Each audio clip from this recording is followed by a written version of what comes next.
conflit israélo-palestinien.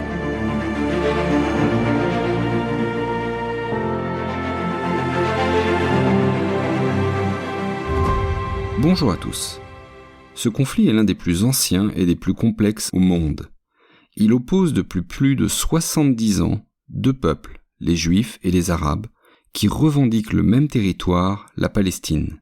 En clair, une même terre pour deux peuples. Nous avons déjà abordé dans le précédent épisode le sionisme, depuis la fin du XIXe siècle, la création de l'État d'Israël et les guerres avec les pays arabes voisins. Je vous invite vraiment à écouter cet épisode pour avoir une vision plus complète de ce conflit. Aujourd'hui, nous allons plus particulièrement évoquer les relations entre Israël et les Palestiniens depuis 1948, c'est-à-dire la création de l'État d'Israël, jusqu'à nos jours.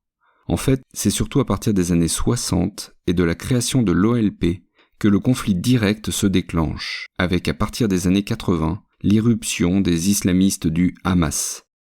L'objectif est donc d'y voir plus clair dans cet affrontement tragique qui revient régulièrement et comme on l'a vu encore très récemment sur le devant de l'actualité. Pourquoi le conflit israélo-palestinien est-il aussi complexe à comprendre que difficile à résoudre ? Comme nous l'avons vu dans l'épisode précédent, depuis la fin du XIXe siècle, un nationalisme juif appelé sionisme cherche à créer un État pour les Juifs.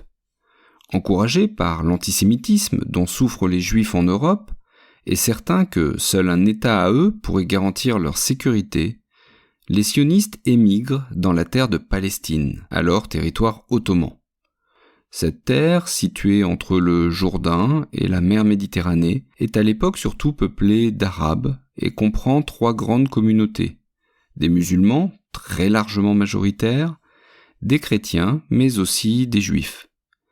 Jérusalem est un révélateur de ce mélange de peuples. C'est une ville en effet 3 fois sainte. Elle abrite les restes du temple de Salomon, détruit lors de la grande révolte juive contre les Romains, et dont il ne reste qu'un mur. Le fameux mur des Lamentations. Mais aussi, à moins de 2 kilomètres de là, on trouve à Jérusalem le Saint-Sépulcre, c'est-à-dire le tombeau de Jésus pour les chrétiens.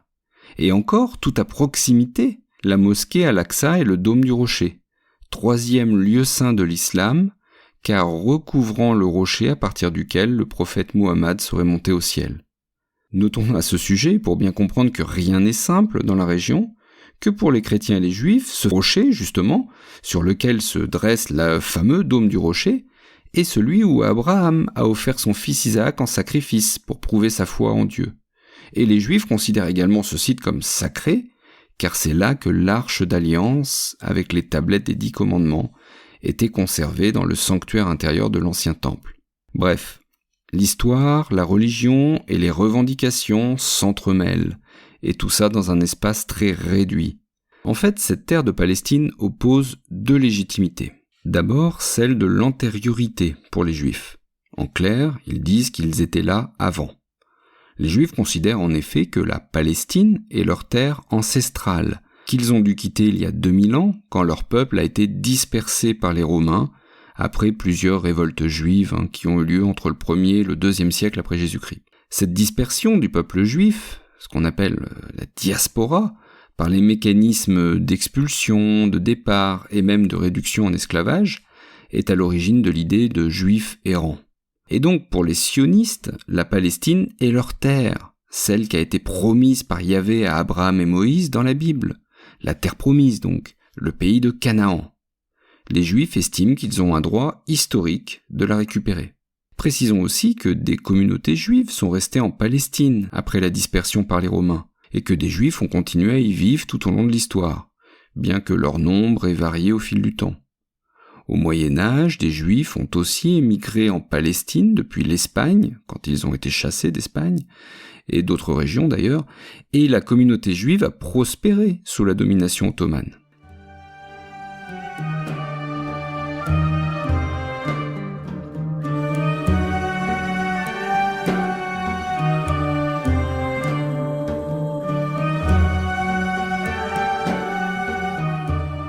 La deuxième légitimité est bien entendu celle des Arabes palestiniens. Eux considèrent que la Palestine est leur terre, et qu'ils ont droit d'y vivre en paix.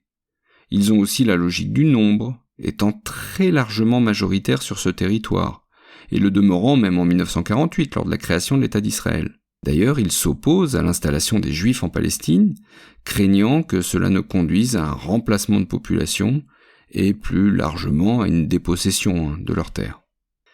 La cristallisation de ces revendications contraires arrive en 1947, lorsque l'ONU récupère le mandat britannique sur la Palestine pour partager le territoire. Alors l'ONU étudie attentivement la zone, étudie les implantations des deux communautés et propose donc un plan de partage avec deux États. D'un côté, un État juif, qui représente 56% de la superficie de la Palestine, bien que les Juifs ne représentent à l'époque qu'un tiers de la population, et 7% des terres. Et un État arabe, qui représenterait lui 44% de la superficie de la Palestine pour les 2 tiers de la population. On a donc un partage à peu près égal pour le territoire, mais qui ne tient pas compte des différences de population. Quant à Jérusalem, ville sainte pour les 3 religions monothéistes, elle reste sous statut international. Si ce plan est accepté par les Juifs, qui y voient enfin l'espoir sioniste d'un État, il est rejeté par les Palestiniens et les États arabes. Le 14 mai 1948, le jour officiel de la fin du mandat britannique, David Ben Gourion, président du Conseil national juif, proclame l'indépendance de l'État d'Israël. Le texte de la déclaration affirme, je cite, « En vertu du droit naturel et historique du peuple juif et de la résolution des Nations unies, nous proclamons par le présent acte la création de l'État juif de Palestine qui prendra le nom d'Israël. » Alors il ne précise pas les frontières de ce nouvel État, probablement inscrit sur celle du plan de partage de 47, mais il indique que tout juif du monde entier peut s'y installer. Alors les Arabes, qui n'ont pas apprécié du tout cette déclaration unilatérale, ne peuvent pas accepter non plus une telle arrivée massive de Juifs, qui bouleverserait le peuplement de la zone. Dès le lendemain, tous les pays arabes voisins, l'Égypte, la Transjordanie, la Syrie, le Liban, attaquent ce nouvel État d'Israël. Alors pour le déroulé des 3 guerres israélo-arabes, je vous invite de nouveau à écouter l'épisode précédent, qui les évoque en détail.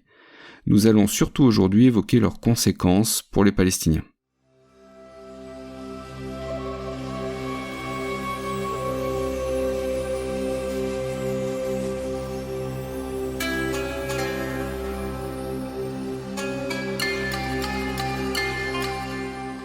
La première guerre israélo-arabe est une victoire nette des soldats israéliens, qui non seulement repoussent les assauts, mais s'emparent de nombreuses parties du territoire promis aux Palestiniens dans le plan de partage. La supériorité militaire, matérielle, un meilleur encadrement, une meilleure organisation expliquent ces victoires. À la fin de la guerre, en 1949, Israël occupe 78% du territoire promis à la Palestine dans le plan de partage. De nombreux villages palestiniens sont détruits. 750 000 Palestiniens chassés ou qui fuient les combats se réfugient en Cisjordanie, à Gaza ou au Liban. C'est la Nakba, la catastrophe en arabe. Seulement 10% de la population arabe initiale reste vivre dans des territoires désormais contrôlés par Israël. Il ne reste plus que 22% du territoire prévu pour les Palestiniens dans le plan de partage de 47. Et même ça, ils vont le perdre. En effet, la Cisjordanie, qui était promise aux Palestiniens, est annexée par le roi arabe Abdallah de Transjordanie, qui contrôle par cette opération la partie est de Jérusalem, et donc le 3e lieu saint de l'islam, l'esplanade des mosquées. Quant à la bande de Gaza, qu'on appelle comme ça parce qu'elle forme une longue bande de territoire le long du littoral, et que la ville de Gaza est la ville principale de cet espace, la bande de Gaza donc passe sous occupation militaire égyptienne. Alors il y a bien un État palestinien qui est proclamé en 1948, mais sous tutelle égyptienne et sans réelle concrétisation. L'État arabe de Palestine en tant que tel n'a donc pas eu le temps d'exister. Oumma livre sa vérité.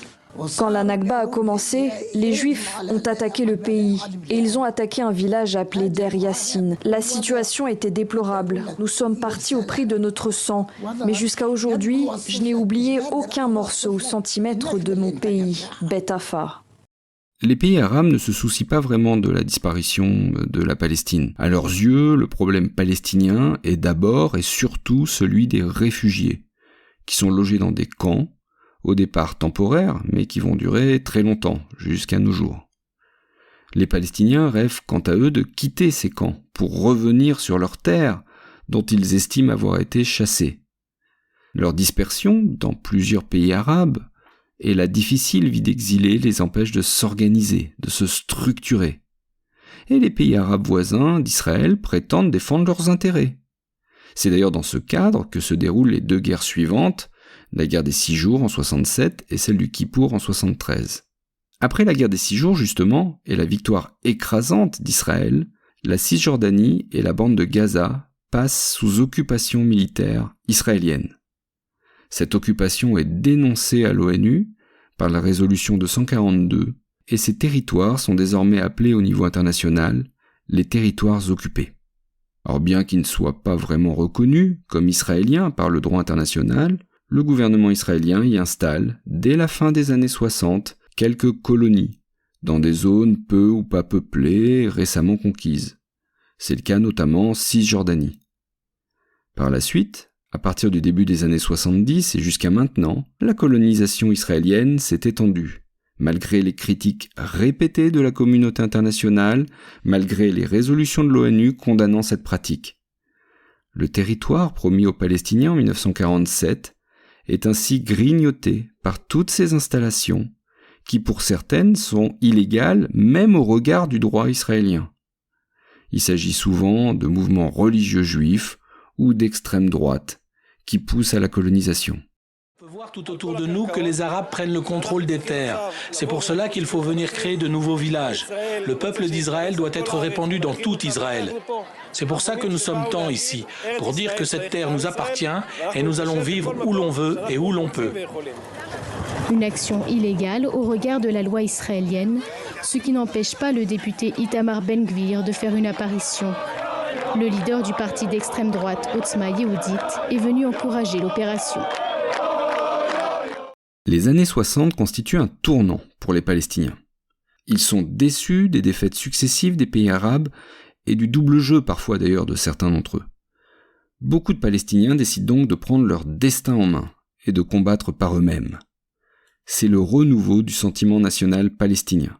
Le 30 mai 1964, la Ligue arabe, sous impulsion égyptienne, crée l'Organisation pour la libération de la Palestine, OLP. Et en 1969, Yasser Arafat en prend la tête. Il en fait une organisation clairement combattante et qui vise, comme la charte de 1968 l'indique, à la destruction d'Israël. Alors il est très reconnaissable avec son kéfier blanc et ses lunettes de soleil. Il devient très populaire dans le monde arabe, notamment grâce à l'action de ses fédaïns, c'est-à-dire les combattants palestiniens. Et ces derniers entament en fait une guerre d'un type nouveau.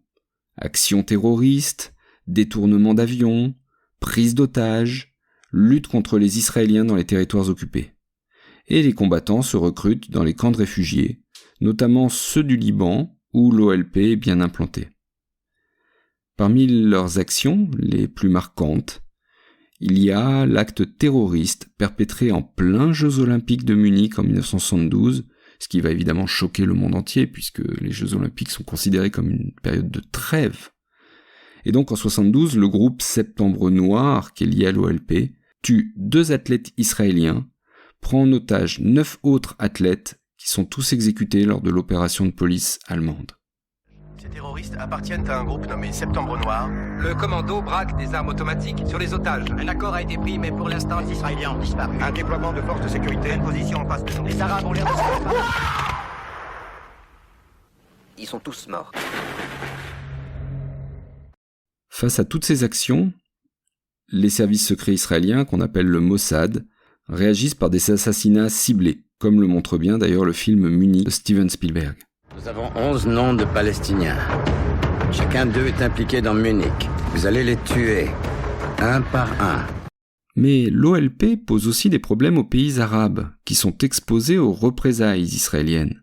En 1970, les combattants de l'OLP tentent un attentat contre le roi de Jordanie. Il échoue, Et en réaction, Hussein décrète la loi martiale, reprend le contrôle des camps palestiniens au prix d'affrontements très meurtriers. Des milliers de Palestiniens fuient au Liban, ce qui va fragiliser davantage encore ce pays. Oui, en effet, la société libanaise est profondément divisée sur la question palestinienne. Et à cela s'ajoutent de très fortes tensions entre les communautés du pays. Au Liban, l'OLP devient rapidement un État dans l'État, qui tente par tous les moyens d'entraîner le Liban dans sa guerre contre Israël. Alors il y a bien une armée libanaise, mais elle est faible et elle ne peut pas empêcher une grande partie du territoire national de passer sous contrôle des milices palestiniennes. À partir de 1975, des milices chrétiennes s'opposent aux fédayines palestiniens et à leurs alliés libanais. Le pays sombre alors dans la guerre civile et Beyrouth est totalement dévastée. En 1982, l'armée israélienne envahit le sud du pays pour y chasser les combattants palestiniens et capturer Yasser Arafat. 2 camps de réfugiés palestiniens, à Sabra et Shatila, subissent ainsi des massacres perpétrés par les milices chrétiennes alliées à l'armée israélienne. Des centaines de civils palestiniens sont torturés, violés, exécutés, dont des femmes, des enfants et des personnes âgées, et même des travailleurs humanitaires étrangers. Le nombre exact de victimes est difficile à établir, les estimations varient entre 460 et 3500 morts. Et ce massacre de Sabra et Shatila suscite une vague de réprobation dans le monde entier, et il est condamné par l'ONU. Nous sommes ici au camp de Sabra, un camp palestinien à Beyrouth, et ce que nous avons vu est absolument atroce. Ça n'a rien à voir avec la guerre. Ce que vous allez voir est absolument épouvantable. Il n'y a aucune explication politique, il n'y a aucune explication humaine possible. Ce n'est que le fruit de la haine. En 1987, une nouvelle flambée de violence a lieu lors de la première Intifada. C'est un mot qui signifie soulèvement et qu'on a souvent traduit par guerre des pierres, car cela indique que ce sont des jeunes qui lancent des pierres sur les soldats israéliens. C'est aussi cette année 1987 qu'est créé le Hamas. À l'inverse de l'OLP, qui situe son combat sur le terrain strictement politique, le Hamas est clairement un mouvement islamiste, prônant à la fois la libération de la Palestine, la destruction d'Israël, mais surtout, et principalement, l'établissement d'un régime islamiste ensuite dans le pays.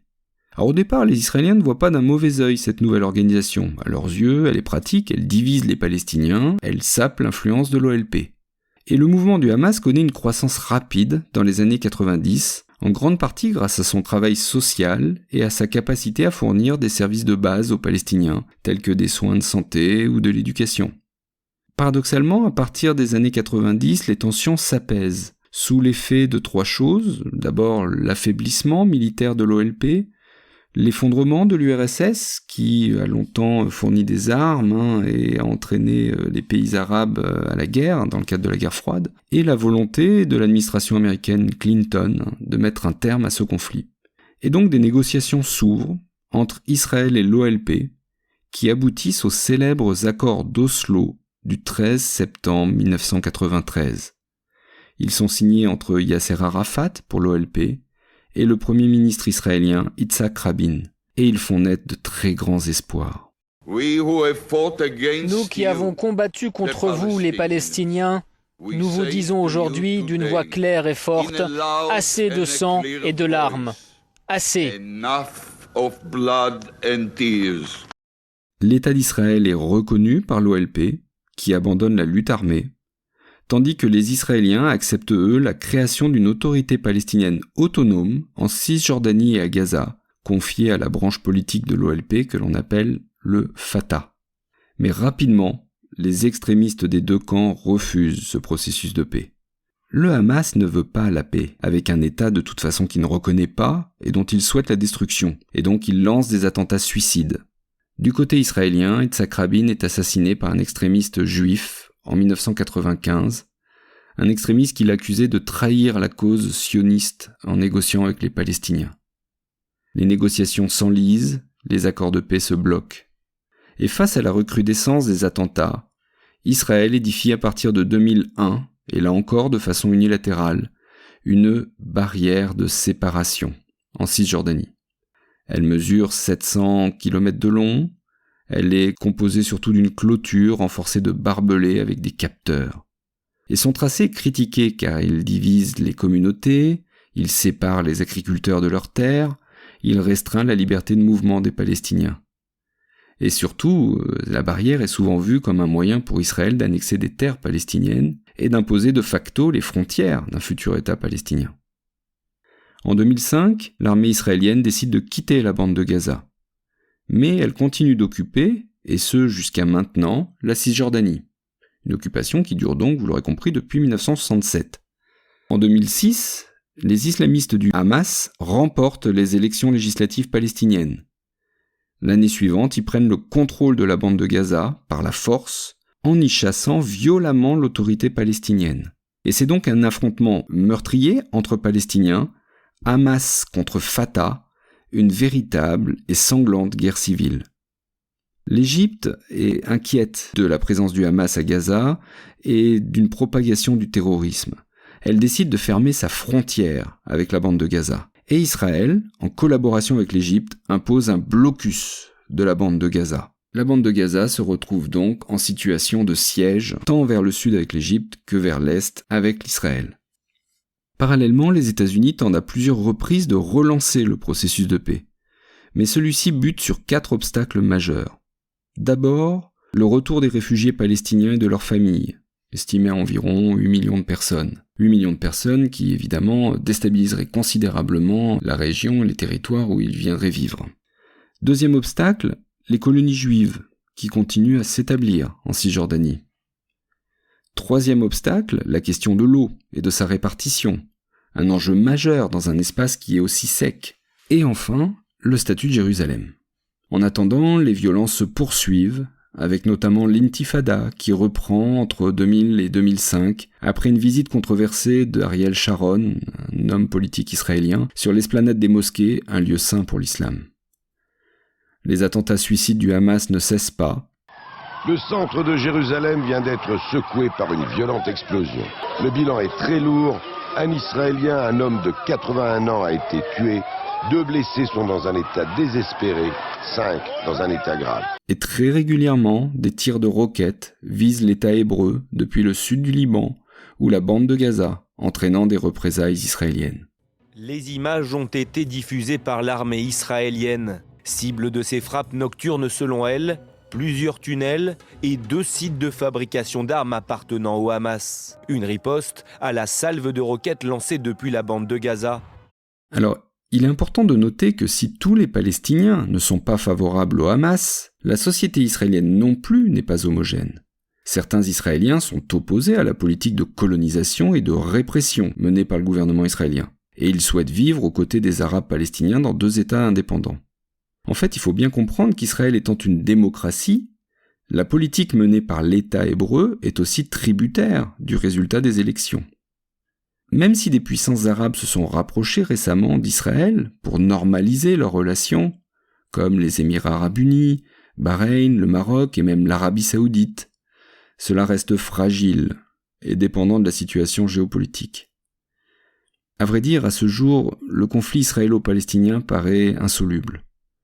La radicalisation d'une partie des Palestiniens d'un côté, la droitisation des Israéliens de l'autre, et plus récemment l'attaque terroriste perpétrée par le Hamas le 7 octobre 2023, éloignent un peu plus tout espoir de paix. Il faudrait réussir à trouver, de part et d'autre, des hommes de paix, prêts à enclencher un nouveau processus d'Oslo. Mais c'est une autre histoire. Merci d'avoir écouté l'épisode jusqu'au bout. J'espère qu'il vous a aidé à y voir un peu plus clair sur cette situation complexe. S'il vous a intéressé, que vous l'avez aimé, laissez 5 étoiles sur Spotify ou Apple Podcast. N'hésitez pas à y joindre un petit commentaire, c'est toujours un grand plaisir de vous lire et d'avoir vos réactions sur les épisodes. Vous pouvez aussi suivre le podcast sur les réseaux sociaux, notamment sur Instagram, vous trouverez tous les liens dans la description. Et on se retrouve très bientôt pour une nouvelle page d'histoire.